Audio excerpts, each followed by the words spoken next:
What's up, guys? It's Captain Carver here, back with another anime, manga, whatever video. And today we're going to be doing Konosuba, Best on This Wonderful World, Volume 4, You Good for Nothing Quartet.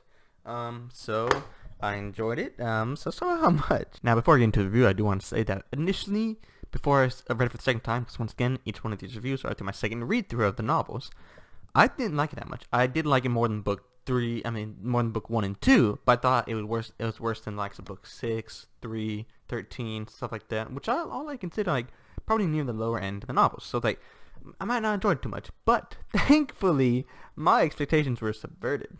I felt as if the book did a phenomenal job picking up right where the last one left off, and had a lot of funny moments throughout. But maybe we can go through the plot, see how that goes. So I guess we can go right there. So basically, it starts out with Sina. If you don't know, she's the prosecutor lady, showing up and is like, "Hey, Cosma and crew, we know that while we have let you go for all your deeds and now you're not a terrorist anymore, we still kind of want you to do stuff for us. So go kill the lizards." So Cosmo's like, "Okay, fine."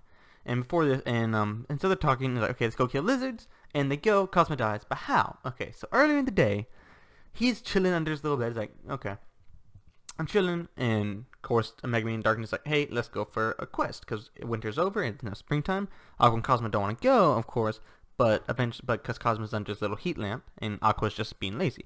So eventually, Megami and Darkness try to get Cosmo out. Cosmo uses his ice breath of darkness to subdue her and drains HP, and use Drain Touch on Megami to kind of like subdue them so they can't destroy them. But then Cena comes out and eventually he goes to do his job. Problem is, when he goes to do his job, he forgot that he Drain Touched Megumin, and when he did that, he took away some of her MP, which she needs for her explosion, and their whole plan was banking on her explosion. So when she couldn't do it, things got kind of bad. Lizard Queen jumped at Cosmo, he killed it, but then he fell and broke his neck. Now Cosmo died, of course, because he dies very often in this series, and eventually he revived, but basically his conversation with Eris was, "Hey, don't be stupid, dude, okay?" And at that point, then they're just and then they're home, and he's like, "Hey, my neck hurts, so I want to go over to the quest." And Megumin's like, "Whoa, if your neck hurts, let's go to the city of the hot springs."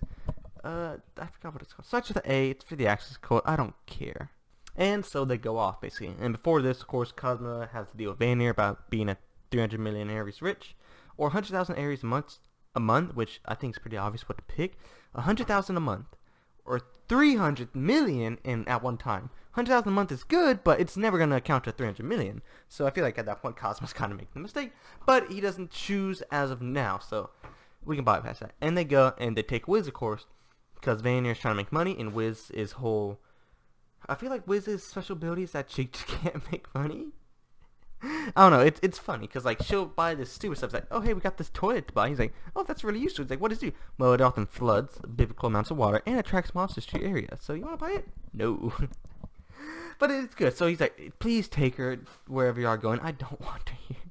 And so they head off, and on the way, of course, we get the Dash Kites fight, which, of course, they're attracted by Darkness's armor, or her hard-toned abs. We don't know. It's not explicitly said, but I'm inclined to think it's a mixture of the both.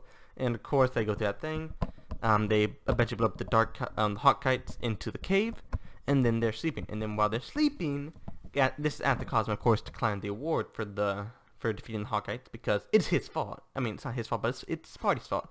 And he feels obligated to take responsibility. A horde of zombies comes out, and while he's saying, "Oh, thank God Aqua's here to stop zombies," he realizes that Aqua is an undead magnet. So he thinks,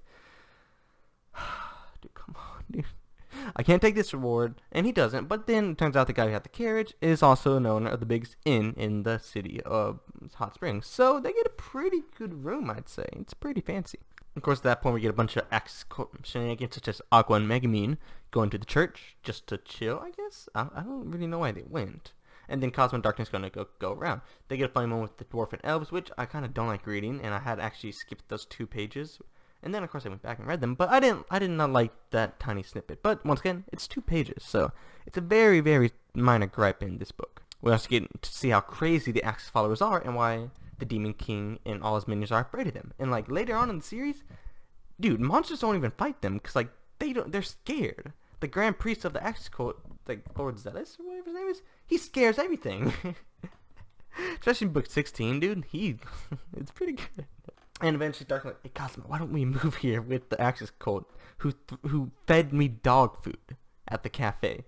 which like that shows how far lost Darkness is. But of course, she does progress over the books. You know, I think Volume 7 is the next Darkness book, and that is probably, it's in the contender for my favorite as of now. I haven't reread it as of now. I'm currently rereading Volume 5, which is what the movie's based off. But when we get there, it might be pretty good. Basically, we get a really funny scene of Cosmo confessing to Aqua. He's like, I have a confession to make. This archpriest friend of mine, I broke a cup, I drank a liquor, and I'm trying to sell her.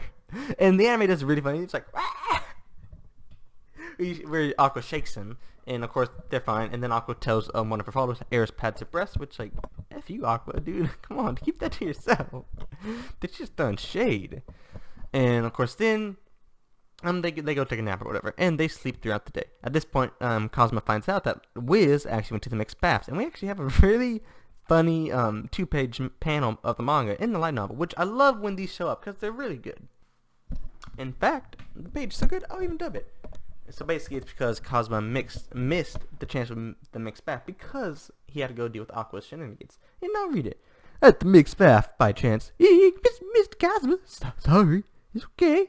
This is the mixed bath, you know. Alright then. Since we're here, maybe you could. Sure, I'll wash your back. I'll get as clean as a whistle.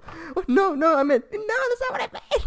And here's the page, basically. It's a really poor dub, but yeah, that's it. It's really good, actually. And once again, the artwork's phenomenal, which is probably one of my favorite things about the light novels, is that every time the artwork's just great.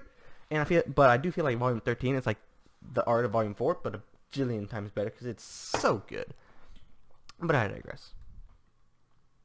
Cosmo then meets Wolbach and Hans. Now, I believe in my initial review of the Konosuba side manga of Megumin in Volume 1, I'm like, this is the first time we've ever seen Wolbach or whatever. And the first time we ever see her is in Volume 9. I was wrong. The first time we see her is in Volume 4. But of course, at this point, we don't know who she is, or what she does, or even her name at this point. But we do get some foreshadowing, as she asks, hey, is one of your party members a Crimson Demon who I taught magic a long time ago? I'm like, oh crap, that's foreshadowing. And this is important because in Book 9, Wolbach makes a big point about not knowing who Megumin is. But I feel like this right here shows that she did, but she was trying to root Megumin on to destroy her and kind of help Megumin grow on his character. And I really enjoy that foreshadowing. It's a huge callback between 5 volumes, and it's beautiful. And that's some of the reasons I love Konosuba. It's funny, it's lewd, but it's just simple, good storytelling and characters. And I love it for that. It's one of the tiniest moments in this, and it's great. And they go to the mixed baths, have shenanigans, go to bed, and turns out Aqua's in trouble for polluting all the waters. Of course, Cosmo's like, well, I overheard this guy saying he's going to destroy all the waters a couple days ago, and that he hates Axis Sect. And he's like, why would you not tell us that? So they go to the mountain to go fix everything, and of course they go do some stuff with Darkness and her noble identity, and it's actually cool because it shows like Cosmo said, Darkness, the fact that I'm abusing noble identity shows that I don't treat you as a nobility. I treat you as our trusty crusader Darkness. He's like, oh, thank you. But of course, that's just him being a ploy. But it is cute. It is a nice moment because that's truly how Cosmo thinks. He doesn't see Darkness as a noble. He sees her as one of his friends. And I think that's actually really, really sweet. We then go meet Hans, and they meet Hans, and he's like, oh, I'm trying to pollute this water. And Wiz like, oh, Hans, it's me. Wiz the Lich. And he's trying to act like he doesn't know her because Wiz, I feel like she could be annoying, especially because she's so pure-hearted. He's like, Wiz, you're so pure-hearted, Lich. You sound just like dogs when you were adventurers. He's like, well, that's when I was clearly minded. Whew, there's a lot happening. And then, of course, they have the Hans fight. And Hans fight is actually very different from the anime. In the anime, Cosmo leads him off with all the goods that Darkness bought in the Axis town. And he dies. And Megumin blows up Hans, Wiz freezes it, and then when Hans is only a little bit of slime left, Aqua destroys him with the divine punishment. However, in the light novel, I don't know about the manga because I haven't really bought the manga yet, and I don't like reading stuff online outside of these because they're not out yet. So I'm probably going to get the manga soon after I finish this series. But in here, it's very different. So basically, they're fighting Hans, and Hans kind of splits himself up and tries to run away into the water. Of course, Cosmo uses his snipe skill and starts sniping all of them, and it's actually really impressive. But he misses one tiny bit. Okay. So of course, Hans becomes in the water and becomes super huge. So then he was like, I don't know if I can freeze something that big. He's like, well, can you freeze something half that size? He's like, half? Maybe. He's like, okay, here's what we're gonna do. We're gonna have Megumin blow it up, right? But the second she blows it up, we're gonna have you we're gonna have you freeze it, and then Aqua can purify while it's freezed. And then, of course, Wiz sucks Cosmo's MP, and to the point where he gets unconscious. So we don't really know what happens. In fact, I'm gonna reread it real quick so I know exactly what happens. So I was wrong. Aqua and Megumin didn't do crap. Darkness used her body to shield us from the random slime bits, while Wiz, brimming with MP for me, had frozen all places, which is direct text from the book. So I guess that's what happened. Yeah. Personally, I like the anime version a lot more because it's just much more climactic and fun, especially because we got really good animation when Aqua went to go punch Hans. It's really good. And then we go back to Axel, and while everyone's chilling out of the house, right when they got back, by the way, Union comes in. He's like, Cosmo, I'm about to bed, children. And then the book ends, and it's actually really good. There are a lot of places that the anime skips over from the light novel, such as Wiz, Megumin, and Cosmo fighting the Beginner's Bane, which is actually really good. Shows how powerful Wiz is. The final battle was completely changed, and the area where where Union asked to have Cosmo's children is completely switched from the Adventurers Hall to their house. So I guess we can talk about how much I like it. And for a disclaimer, I'm not trying to make these video series me comparing the light novels and anime. I'll probably make that into a whole different series once I finish reviewing both the anime and light novels in their own separate entirety. But for now, I don't want to compare it too much. So overall, what did I think? I thought it was great. I had very, very low expectations of walking into this, but it quickly picked up. And when I read it, I felt much better than I had the first time, which is why I always recommend reading things, seeing things twice before you put out a final review of it. I thought the book really started out strong with Cosmo dying against the lizard runners and the whole Hawkeye stuff. While I did think it might have slumped down a little bit with all the Axis stuff and how crazy they are, because I've never enjoyed that.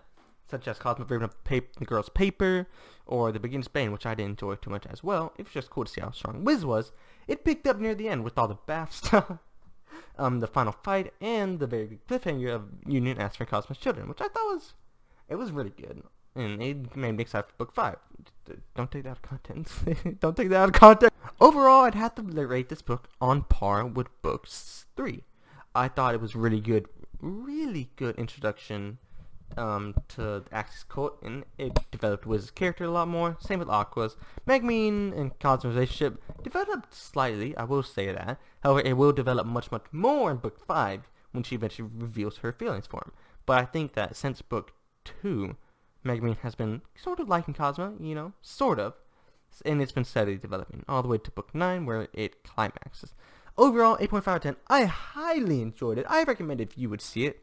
And anyway, I guess that's it. I hope you guys enjoyed today's video. Don't forget to like, comment, subscribe. And maybe I could see you in the next one. Peace.